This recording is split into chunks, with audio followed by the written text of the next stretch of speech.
Vande Mataram, Jai Hind friends. In last lecture, I explained you the circular flow of national income and after then GNP, GDP, NNP and different concept per capita income related to national income. Now in this part, the last topic that is we are going to understand that the measurement of national income. तो बच्चों तीन तरीके से national income को major करते हैं, count करते हैं. First is the production method, second is the income method and third is the expenditure method.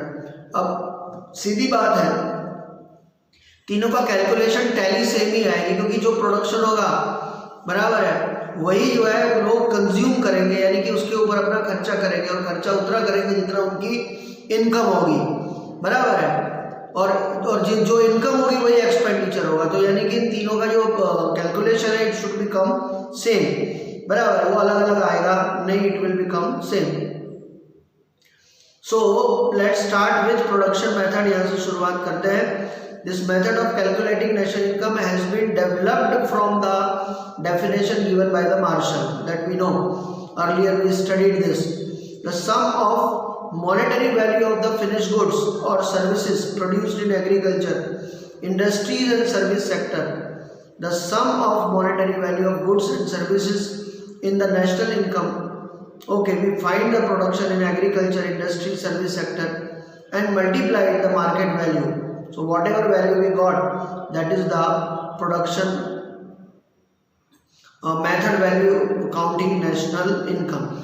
Whenever we do this thing, so what kind of precautions we have to take at that time? किन बातों का ध्यान रखना चाहिए?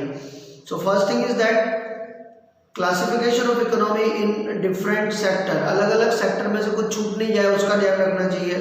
The economy is classified into the various sector, agriculture, industry, service, mines etcetera. फिर जो भी आप गुड्स एंड सर्विसेज सिलेक्ट कर रहे हो उन सबको जो है बराबर सिस्टमेटिकली अप्रोप्रिएट मॉनेटरी वैल्यू में काउंट करने का. Another service of house wife. अब बेसिकली देखा जाए तो हाउस वाइफ जो है वो भी इनडायरेक्टली हेल्प तो प्रोवाइड करती है इनकम जनरेट करने में, लेकिन डायरेक्टली उनका कॉन्ट्रीब्यूशन नहीं है, इसलिए उनकी सर्विस को इसमें इंक्लूड करते नहीं है. Similarly self consumption. मान लो कोई किसान है और उसके खेत में 5 बोरी गेहूं पैदा हो रहा है और वो 3 बोरी अपने लिए यूज कर रहा है और 2 बोरी मार्केट में जो है बेच रहा है, तो उसने जो 3 बोरी कंज्यूम की दैट ऑल्सो भी एक्सक्लूड, उसको भी हम लोग कंसिडर करते नहीं है, सेल्फ कंजम्पशन को अवॉइड कर देते हैं. ठीक है. सिमिलरली गवर्नमेंट जो डिफेंस पे एक्सपेंस करती है, ओके, इट इज क्या लिखा हुआ है इसने, defence. There is no market of the defense, police service. However, they are considered the calculation of national income. उसको काउंट करते हैं. फिर है imputed rent. When a house is given to sum of one rent, the probable rent obtained called the imputed income. Okay, and this type is considered in national income. And most important thing, that is the double entry should be avoided. Sorry, double counting should be avoided. Double counting को जो है avoid करना है. अब double counting का मतलब क्या होता है, जैसे मान लो क्या कहते हैं आपने मार्केट में से क्लोथ खरीदा, तो उस क्लोथ के अंदर मतलब गारमेंट आपने खरीदा, समझो जीन्स की पैंट खरीदी, तो उस जीन्स की पैंट के अंदर ही बराबर है उसके कपड़े की वैल्यू, बराबर है उसके थ्रेड की वैल्यू, कॉटन आया है एग्रीकल्चर में से उसकी वैल्यू, वो सब इंक्लूड होकर उसमें आ जाती है. अगर सबकी अलग अलग वैल्यू काउंट करने बैठेंगे तो ये वैल्यू जो है डबल हो जाएगी. तो इस तरीके के जो मिस्टेक है इट शुड बी अवॉइडेड. तो डबल काउंटिंग को अवॉइड करना चाहिए, वो इसने यहाँ पे एक्सप्लेन किया हुआ है. और एक एग्जांपल भी यहाँ पे दिया हुआ है, देखो डबल काउंटिंग के लिए आपके पेज नंबर 99 में जहाँ पे लिखा हुआ है टॉपिक नंबर 7 डबल काउंटिंग, वहाँ पे देखो बी दिया हुआ वैल्यू एडेड मेथड. वहाँ पे देखो 2 कॉलम दिए हुए हैं. पहले कॉलम में देखो कॉटन के सेलिंग प्राइस जो है वो 100 है, फिर यार्न की 200 है, क्लॉथ की 280, सब मिला के देखो 580 हो रहा है. तो this is double counting. Actually होना क्या चाहिए, फैक्टर कॉस्ट कुछ भी नहीं, 0 है, उसके बाद में उसकी वैल्यू 100 हो रही है, उसमें यान की वैल्यू 100 ऐड कर रहे हैं और 80 रुपीज़ क्लॉथ के ऐड कर रहे हैं, ऐसा करके टोटल 280 रुपीज़ आ रहा है, बराबर है, ठीक है। तो that is the appropriate way to counting. फिर है उसके बाद में indirect tax and subsidy. Due to the inclusion of indirect taxes, अब इनडायरेक्ट टैक्सेस कौन से होते हैं? जो टैक्सेस आप डायरेक्टली अपने जेब में से पे नहीं करते हो, बराबर है, आपके लिए कोई और पे करता है। जैसे कि आप मार्केट से जो है पार्ले जी का पैकेट लेके आए, आपने खाया, बराबर है, उसमें लिखा रहता है maximum retail price including all taxes, बराबर है। तो वो जो टैक्सेस है that tax is called the indirect tax. आप जो इनकम टैक्स पे करते हो that is the direct tax. तो ऐसे जितनी भी टैक्सेस हैं, बराबर है, उन सब के बारे में यहाँ पे जानकारी दे रहा है। सब्सिडी मैंने आप लोगों को पहले बताया था कि गवर्नमेंट जो है आप लोगों को मार्केट रेट से कम प्राइस में जो है सामान देती है। तो इसका मतलब ये नहीं कि उसका भाव कम है, उतना पैसा गवर्नमेंट बेयर करती है आप लोगों के लिए, and that amount is called the subsidy. जैसे मैंने एग्जांपल दिया था कि भाई मार्केट में जो है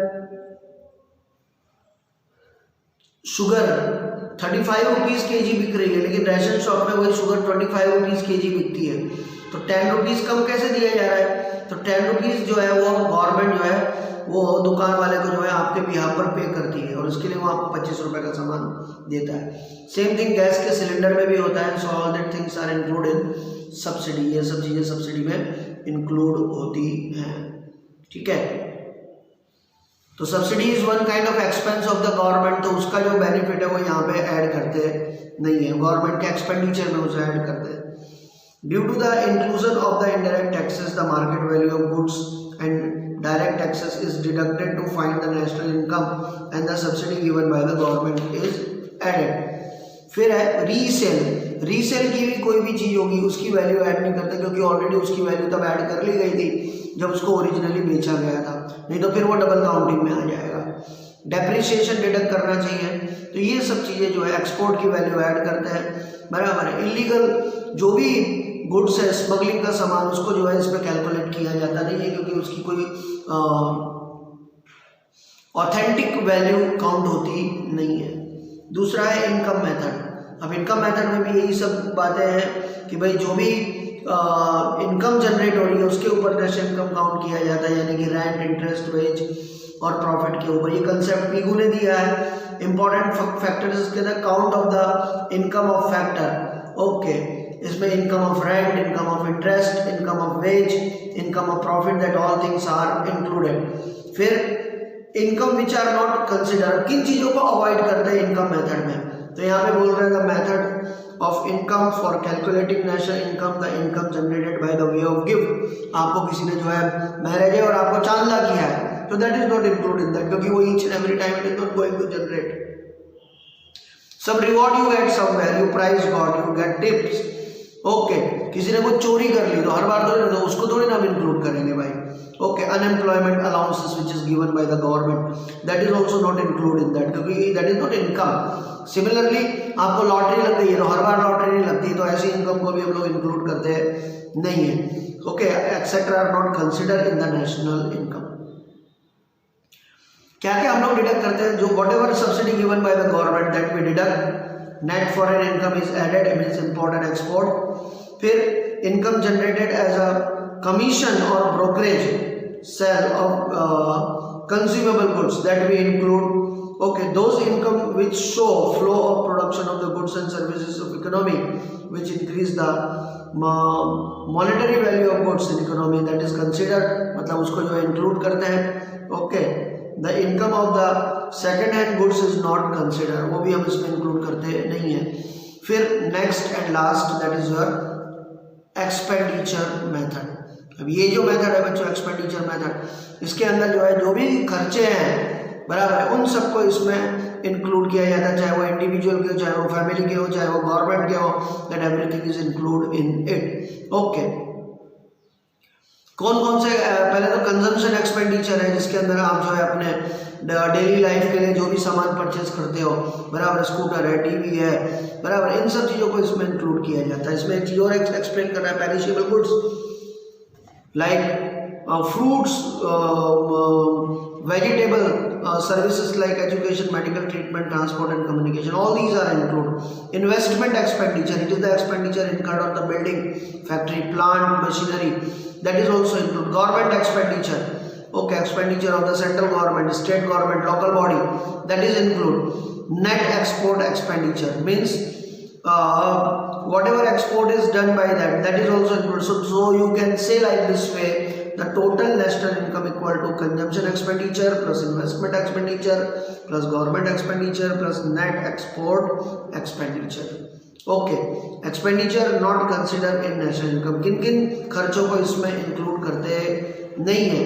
तो सेकेंड हैंड गुड्स अगर आपने उस पर कुछ खर्चा किया है तो ट्रांसफर कोई एक्सपेंडिचर किया है, पेंशन वगैरह है, अनएम्प्लॉयमेंट अलाउंसेस जो गवर्नमेंट देती है, फाइनेंशियल असिस्टेंस ऑफ विडो, ये जितने भी गवर्नमेंट के खर्चे हैं बराबर है, इट इज़ नॉट इंक्लूड, इन सबको एक्सक्लूड किया जाता है. ओके, फिर अब सबसे बड़ी बात ये कि नेशनल इनकम को काउंट करने में डिफ़िकल्टी क्या है? तो सबसे बड़ी डिफ़िकल्टी यही है, difference between the base year income and current year income. इन दोनों में बहुत बड़ा डिफरेंशिएशन देखने को मिल जाता है. तो बहुत बड़ा कंफ्यूजन क्रिएट होता है, भाई किसको हम कंसिडर करें, बराबर है. अच्छा, सेम थिंग गुड्स के लेकर भी होता है, तो that is also one kind of problem. तो यहाँ पर जो है कुछ पॉइंट्स दिए हुए हैं जो हमको ध्यान में रखने हैं कि नेशनल इनकम को मेजर करने में किन किन चीज़ों की डिफिकल्टी है. ओके, कौन कौन प्रॉब्लम्स क्रिएट होते हैं? Double counting, problem of self consumption, problem of depreciation, tax avoidance and tax evasion, illegal income, problem of net foreign income, problem of accounting, the measuring national income. Okay, फिर illiteracy, small scale production, barter system, ये सब चीज़ों में भी जो exchange होता है, that is also not included. So all these are the problem.